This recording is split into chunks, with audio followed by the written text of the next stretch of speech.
Oh, TNT mga kababayan, tuta ni Tamba.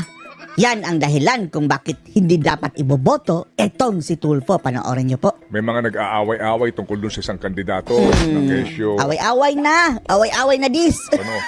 Huwag niyo iboto kasi. Correct! Pag negative campaign kayo mga kababayan, laban dyan kay Tulfo. Huwag yung iboto. Nag-aaway-away sila. Away-away Daw na ho dis. sa mga inihahalin tulad ni Alice Guo na pamemeke ng nasyonalidad o something. Si Alice Go, disqualified agad. Tapos si Tulfo, lusot mga kababayan dahil TNT. Tuta ni Tamba. Kasi nga, huwag niyo nang iboto na kayo umasa sa amin dito. Ako hindi ko rin boboto yun. Oh, si Ted Filon mga kababayan, hindi na iboboto si Erich Sylvester Tulfo. Alam niyo na dahilan.